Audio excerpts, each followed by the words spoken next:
All right. Hello. Today we have our guest, Roddy MacLeod, at Balmoral this summer for the summer session. Again, we had him at our last session. It was excellent. And welcome, Roddy. I'm going to read a quick bio of yours. Roddy MacLeod, MBE of Glasgow, Scotland, served as principal of the National Piping Centre in Scotland from 1996 to 2020. It was a labour of love. That's a big job. In 2003, he was made a member of the Order of the British Empire by the Queen in recognition of his services to piping. In 2004, was awarded the Glenfiddich Spirit of Scotland Award for Music. In 2012, he was inducted into the Scottish Traditional Music Awards Hall of Fame. In 2019, MacLeod was honoured by the City of Glasgow and awarded the Lord Provost Award for services to music. MacLeod won his first gold medal at the Northern Meeting in 1986, the Argyllshire Gathering Gold Medal in 1988, and Roddy's a 10-time winner of the Piobaireachd at the Glenfiddich Solo Piping Championships and has won the overall title 5 times. While pipe major of the Scottish Power Pipe Band, Roddy led it to over 45 Grade 1 championship prizes, including the Cowal Championships and All Ireland Championships. That's a nice quiver of awards there. It's good and recognition. Welcome, Roddy. It's good to see you. Yeah, thanks very much.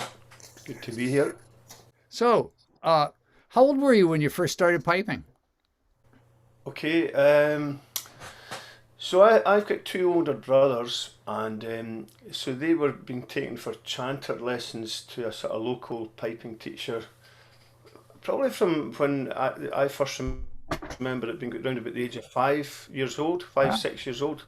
okay. And so I would go along to their lessons with them and not really be taught, but just it was a convenient way of the family getting the three boys out the house at the one time, probably. Yes, I And got it. so I used to sit, and the kindly wife of the tutor would give me a little bit of cake and orange juice, and but so I'd be watching what was going on, and when we would get home, I would grab the chanter from my older brothers to just try a few little bits and pieces, and so I seemed to sort of manage to pick up quite a lot just by observing and doing that when I got home. And so I'd kind of really wanted to learn, but it was probably, I would be probably 10 or 11 years old by the time I was getting taken for proper lessons.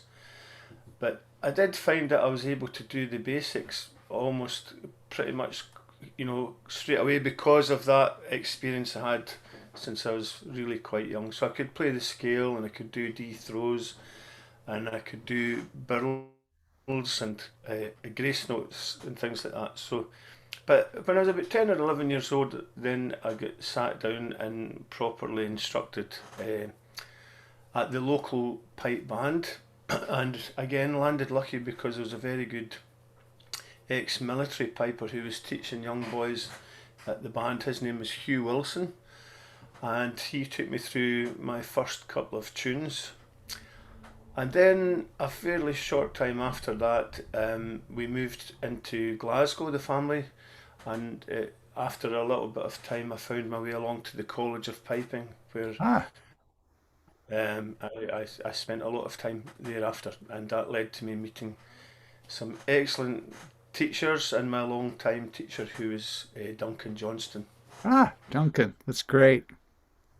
Yeah.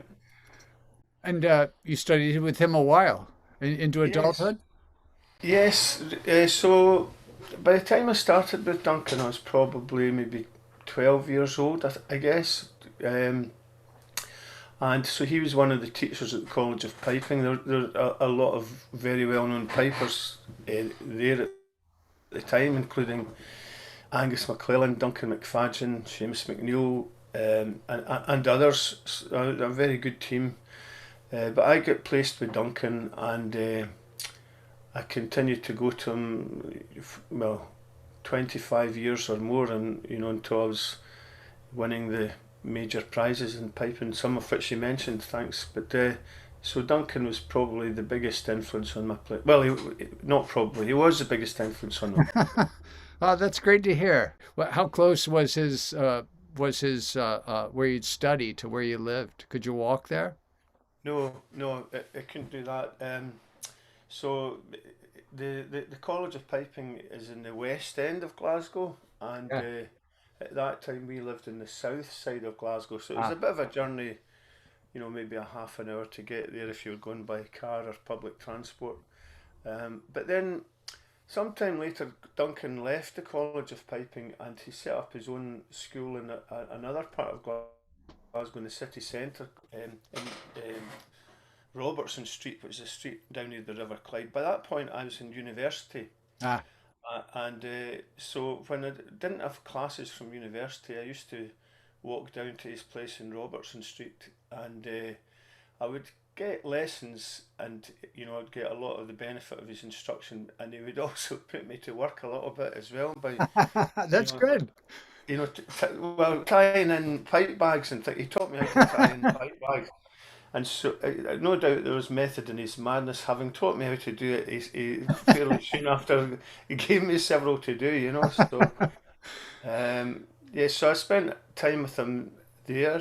That was in my university years, and then later on, he basically taught from his home later on, and so I went to two of his different houses. His latter house, Ah. again, that was in the south side of Glasgow, so I used to go to his home there for lessons. Did with I guess it would be with when you started at 12 and you got serious about it, you're with your brothers. I did the same thing. I found that with when I have three sons, two of them were studying at the same time. I thought they almost were competitive with each other, and they were more earnest that way.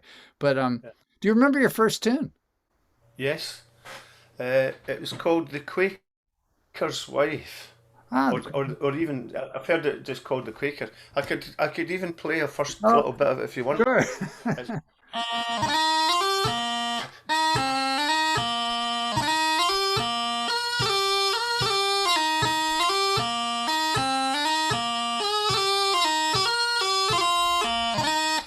That was the first part of it. That's good. Yeah, nearly forgot it for a second there. Could you imagine? What those now your early lessons with Duncan, or maybe any of them? Are there some and it could be anything having to do with music, but are there things that stand out from your studies with Duncan Johnston? Yeah, very much so. Duncan was very, very strong on proper technique. If you had listened to Duncan playing, his movements on the chanter were really beautiful. Everything was clear, doublings, tourloos, everything. And so that was one of the things that he was very strong on that. And you couldn't feel to be sort of influenced by it, really. Your whole time was to try and sort of emulate that. But um, that really was just one of his strong points. I mean, the other thing that was pretty unique about him was his musical style and his sense of rhythm, and he had a sort of his own unique style. It was, people might call it in Scotland a kind of very much a West Coast Hebridean style of playing, which, uh, you know, nowadays in piping in Scotland, you tend not to hear so much stylistic differences between pipers and piping. But going back to that time, I would say definitely it was more pronounced. You could almost tell where some pipers came from by the style they played in. And Duncan certainly had a kind of Hebridean style. Very relaxed march playing. You would say his playing was a rounded style of playing rather than being extremely pointed. He would have kind of, but just really flowing musical style. And so that and his technique were really the impressive parts of his playing. His teaching was a lot about his humour as well, and Ah, as I got, so as I got older, I suppose become more on an adult wavelength with him, and his humour was what also kept you going back to him as well.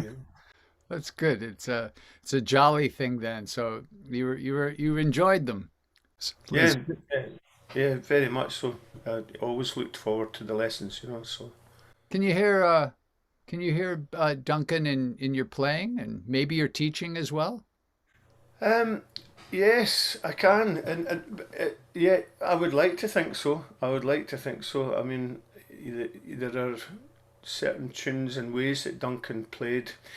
You don't really hear it in competitions as much now, but his real playing, I could give you a very quick demonstration of you know, his style of real playing. I mean, pretty much nowadays, if you hear people playing a reel like the Sheepwife, for example, it'll be more a kind of pointed style. So it'll be more.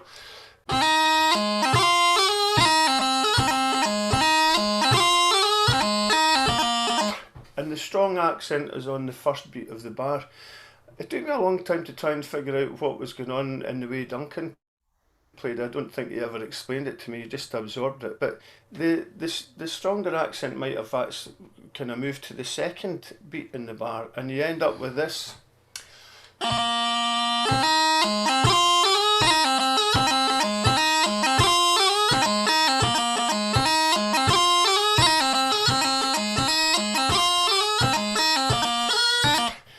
And so it's really very different style.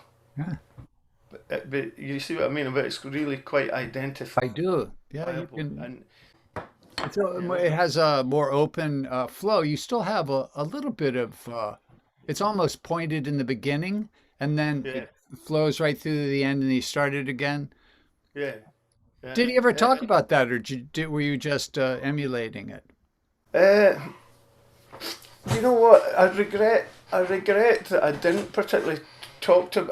I just accepted it as his way of playing, Yeah. and I was just trying to sort of copy it. I did become aware at a certain period in my competing life in adulthood that probably some of his style wouldn't go down particularly well in competitions. Yeah.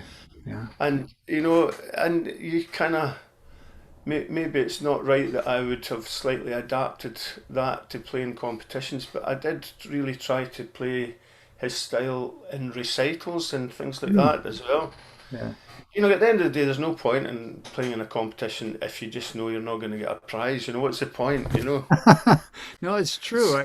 In order for the instrument to survive, there was that idea years ago, but now it seems there's different styles, and we're embracing, for example, in Piobaireachd, older ways of playing. You might, I don't know, it might be more open to it. Of course, it's more for the judges to do, but Yeah, yeah. And, and it's a shame, really, because it's kind of become homogenized, as I was saying earlier, the sort of style of play. You hear much less of that, you know, variety in playing. So, yeah, it would be refreshing to hear, I guess, something a bit different, like that. I did try it once at Oban, because I knew that I probably think I'd made a sort of mistake or something, a little error in the march. So by the time I got to the reels, I thought, I'm just going to play it as per what I've just demonstrated, really. And while I didn't get a prize, it was nice to get some nice comments from people and younger pipers who said they really enjoyed that style of reel playing. So there you go. yeah, why not? It's good. What was the time you could afford to do it? Yeah, yeah. Well, that's right. So. Can you see, maybe, I hope this isn't getting off the track, but can you see judging embracing more styles perhaps in the future? I mean, there's no real restrictions on that. It's kind of one of those unsaid rules. Do you know what? I think I can. I think that at the time when I was learning and going through that sort of period in my life, there was some really strict points of view about how to play and what you could play in competitions in Piobaireachd and probably in light music as well to some extent. And then there was some old-fashioned ideas that if you're going to be a solo piper, don't play in a pipe band. Well, that's kind of gone out the window now, thankfully. Yeah. That used to be bandied about. Or if you're going to be a solo piper, don't, for goodness sake, ever play in a folk group with these bellows, that kind of thing going on. But and all of these ideas have gone out the window, thankfully, and people enjoy their piping in whatever way they want to. and I think it's more open-minded. So I would like to think that the younger pipers will feel freer to experiment with their style. When you're teaching, you must talk about this kind of thing. Um, do students ever ask you about that, about different styles, and you say, well, for competition, you kind of need to do this way, and maybe on your own you can do that, and Uh, yes, we do talk about that, and I have demonstrated things like that with the reel playing and the jig playing. I find myself talking a lot about jig playing these days with people, and yes, so I do talk about that and encourage them to express themselves musically and not so that what's the point otherwise if we all just play exactly the same. I hear you. That's good. And it's interesting you're discussing jigs lately. That was I think still Duncan Johnston was known for his jig playing. I think he was and what do you think set him apart with jigs? Why did he get that handle as a big jig player? Well, it's hard to know. I mean, I think when Duncan was younger, he played for a lot of dances and things like that, Cayleys. And so, again, so the reels and the jigs was really a big part of playing for Cayley dances. And so that is probably where he got this sort of really rhythmic, flowing style and really, just hitting the pulse every time. So I mean, he was, I've heard Duncan referred to as the king of the jigs and things like that, and That's it. I've got some recordings of him. Where you go, wow, that's really good stuff. So but yeah, the jigs playing that's been a feature of just by coincidence with a number of people lately. Ah, I think the problem is I don't think jigs are written down correctly in hmm. many of the publications because every group of three notes triplets are written absolutely evenly in so many publications and places, and I don't know the answer to why they're written like that, but I was always taught there'd be a pulse on the 1 2 3 1 2 3 1 2, just that first of the three gets a very Yeah. subtle pulse, and so I've been trying to get that across, and quite a few times lately. So yeah. So you've been involved in education now for quite a while. Certainly, the piping center, that's, your primary goal is, instructing and spreading piping. And uh, since we've been online, I'm sure before COVID, before the plague, you were teaching online. When did you start doing that? Yeah, well, I can't actually put a year on it, but pretty much we started as soon as it was possible to do it through Skype, Yeah, you Skype. know. So I don't know how long Skype's been around. I don't think there was anything prior to Skype, but we were quite quick in there to try and do it in the early days. So I'm terrible for saying oh it was this year or it was that year. Oh, I it just doesn't matter. can't, can't But quite. you had it But as a part of the program at the piping center, though. yes, we tried to embrace the technology of it as quickly as we could because obviously we realised it would allow us to get out there internationally if we could as well. So and of course the technology is so much more refined now as we're currently experiencing, and it's been a godsend really for the piping centre through the pandemic because there's no physical teaching going on at all. Yeah. So Yeah. it's really been a godsend. They've managed to maintain quite a lot of teaching as a Yeah. consequence of the technology being in place. So yeah. Yeah. As you know, we've been doing the same thing in Balmoral. It's been more than a year we've had all the classes, and certainly. Yeah, yeah, it's amazing really to imagine that you can be different corners of the globe and have such effective communication. It's fantastic. Yeah. Um, Now you taught at the Balmoral schools online. the last couple of sessions, and what were your favorite part of doing the summer sessions and the winter workshop? Yeah.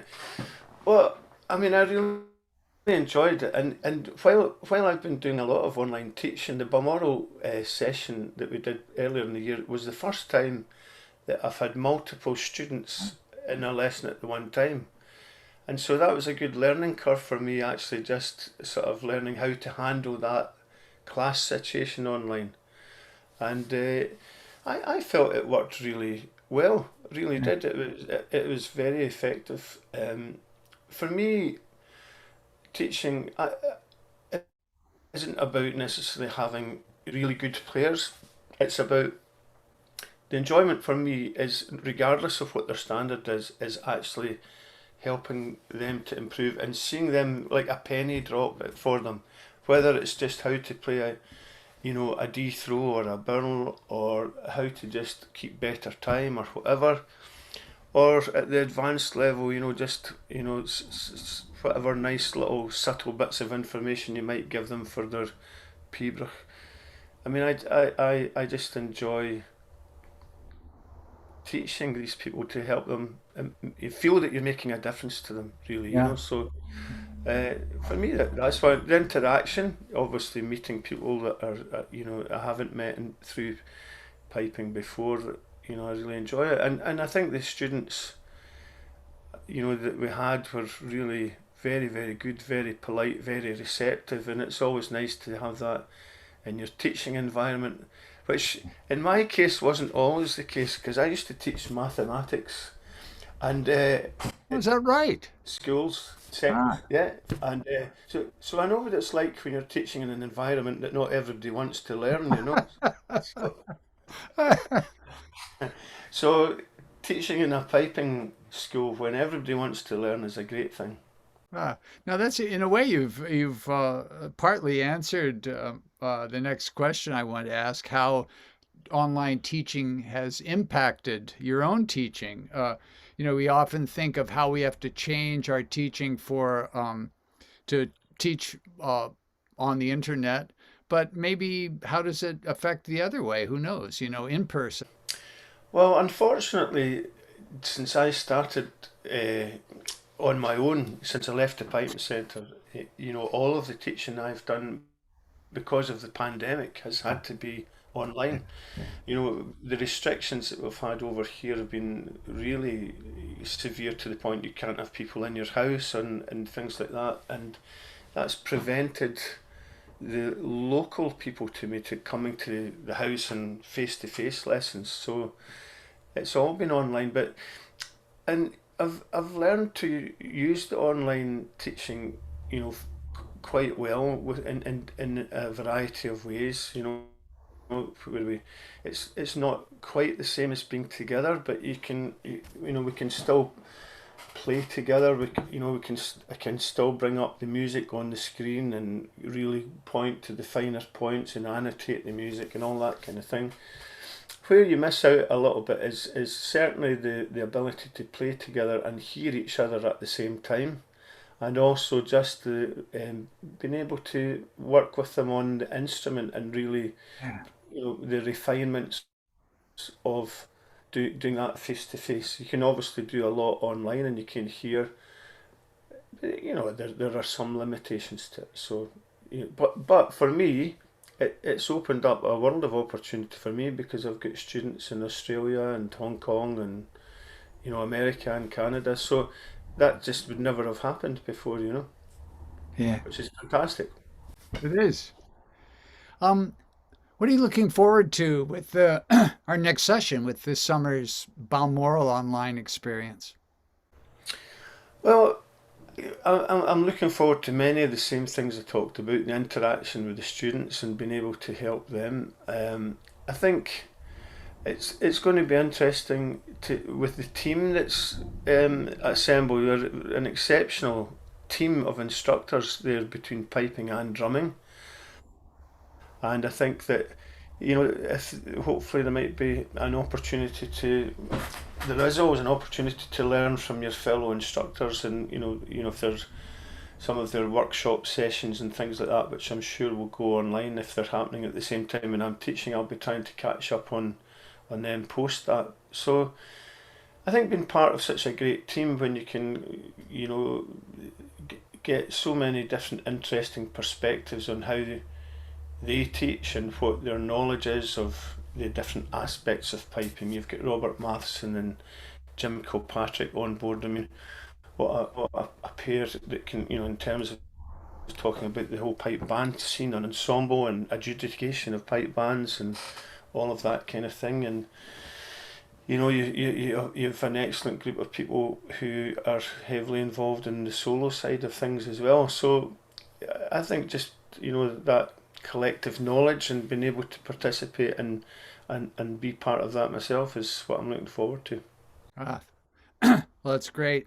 Finally, what might you say to a prospective student who's on the fence about whether or not studying online is as good or worth it compared to studying in person? What might you say to a student like that who's having their first online experience? Yeah, well, I would say absolutely go for it. I think that the workshops that I've taught online, the Balmoral one, the last one, I felt was excellent, and I think that the experience of the teachers is really important, and I think that there's so much to be learned from the people that are involved in teaching. It would be silly to be hesitant about it if they're not sure about how the technology is going to work. I'm sure there are people on the team that will guide them through that, and they'll probably take to it like a fish to water after a couple of hours, if even as much as that. And they've got so much opportunity to benefit from the team of instructors that are there. So absolutely, I would say 100% they should go for it. Well, thank you, Roddy. It'll be great to have you on the staff and on the team again for this summer sessions. And I wish you the best. Look forward to seeing you in a few weeks. Well, thank you very much. I feel very grateful to be invited to take part, and just looking forward to it and to meeting the students and the rest of the team again. So thank you very much.